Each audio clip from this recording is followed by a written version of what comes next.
Thank you for joining me. My name is Peter Stern, and today I'm going to do the obligatory come play a hole with me. So this is a par 5 at Mill Pond Golf Course in Medford, New York. And so it's a slight dogleg to the right. And the good thing about today right now is the wind is downwind, so I'm going to feel like an all-star. I'm going to have a little extra something, see if we can get there in 2 on this hole. My line is I'm going to take it just right at that bunker, maybe at that 150 stake in the distance, and see if we can leave ourselves a shorter club into the green from here.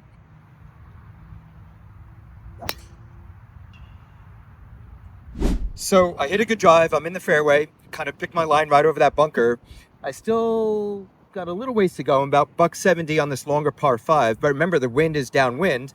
So I'm going to take about a 6 iron. I'm going to hit a 6 here.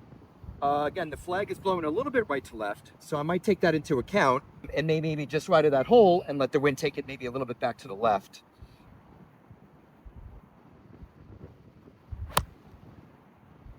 To me, one of the best things to do is practice on the course, which is hard to do nowadays because, courses are so busy. But once in a while, when I'm done teaching for the day and I can get done a little earlier and the kids, don't have anything to do after school, I'll try to go out and play a few holes and practice on the course, right? So whether I just play one ball and play it in or maybe play a ball against another ball. I used to do that as a kid. One ball was Freddie Couples, one ball was Davis Love, or whatever it was. So play one ball against each other, giving away my age, by the way. But so to me, that's sort of the best. Beating balls on the range is, fine and all, but it's always better to actually practice on the golf course itself, because ultimately that's where the game is played. So this is something I don't get to do a whole lot, but it is definitely enjoyable when I get to go out and maybe play a few holes later in the evening when there's no one out here. All right, so let's see if we can find that ball on the, I believe it was on the green. All right, so here's my ball. I'm on the green in 2. Again, even in this wind, I'm not a longest hitter by any means, but even I can get here in 2 today with this wind. So again, I felt like a little bit of an all-star today. But I still left myself, because the greens are a little firmer this time of year and they're punched, they're aerated. So I'm a little further away from the hole, let's say, right? So I'm still putting for eagle. But this is what I would call a lag putt. So lag putting is basically a longer putt, 30, 40, 50 feet away from the hole. So our goal from this distance is to lag it close to the hole. So what I would do here is I would picture about a 3-foot circle around that hole on the ground. So from this distance, anywhere inside that 3-foot circle would be a good putt. Okay, obviously inside of 3 feet is even better. And of course, making it is best case scenario. But technically, every putt is makeable. If you watch golf on TV, you put a putter in the hands, they feel and they know they can make any putt, and they do. They make a lot of those long putts, right? So we go through the motions. I kind of line up my ball, kind of pick my line. This ball's not going to break a whole lot, so I'm going to not play a whole lot of break to it. But what I recommend on every putt, not just these long leg putts, is to take a practice stroke next to the ball and kind of look at the hole when you do it. And then you would say to yourself that this is not enough to get me there. This is way too much to get me there. So feel tells me by looking at the hole that if I can go this far back and through, that would be about the length of the stroke I need to get me to that hole. Okay. I would say it's like throwing a baseball. If I want to throw a ball there, feel tells me that I need to throw the ball this hard to make it go here to there, right? I don't think about technique. I just throw it. It's a feel thing. So same idea here. Just by looking at the hole, feel tells me that my stroke needs to be about this far back and through, all right? Now, I don't go through that whole process on the course, but what I do is take a practice stroke or 2, get that feel, and then once I do, I get up to the ball, try to make that same stroke that I just made, and then trust that if I get my feel right, I'm going to get this ball at least close to the hole. Again, best case, make it. Worst case, tap in for my birdie. All right.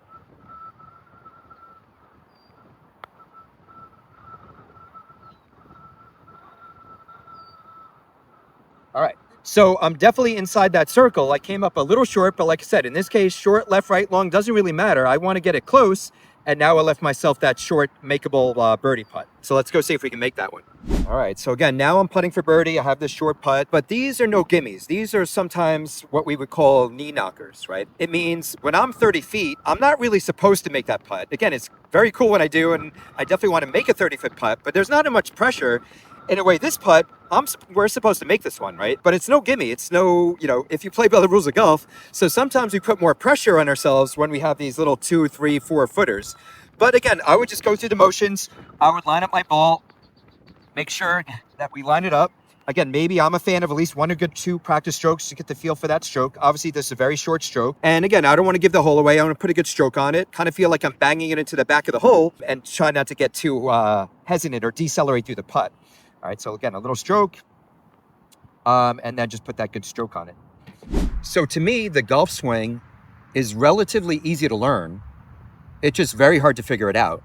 It means golfers play their whole lives, 30, 40 years, and never really figure out this game. So what does that mean? It means if you play golf for an hour, it means if you pick up a club for the very first time, you're going to figure out a way to hit a golf ball, right? Everyone gets to the point where they don't miss the ball, right? And swing and miss. Eventually, you're going to figure out a way to hit the ball. And you might even figure out a way to hit a good shot here and there, but you'll never really get consistently good at this game.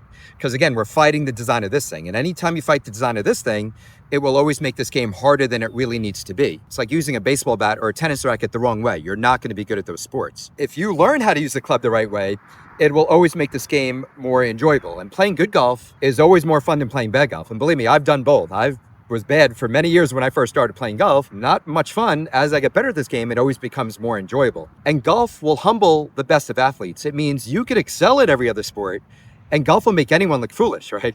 Because it looks easy, right? Anyone who doesn't play golf says, how hard can this game be? The ball's just sitting there. But anyone who plays golf realizes pretty quickly how hard this game actually is, okay? In my opinion, it's the hardest game or sport that there is. I played every sport at a decent level, but golf, again, it took me a while to get good at this game, right? So I hope you join me. I look forward to helping you on this journey, and I'll see you guys on the next one.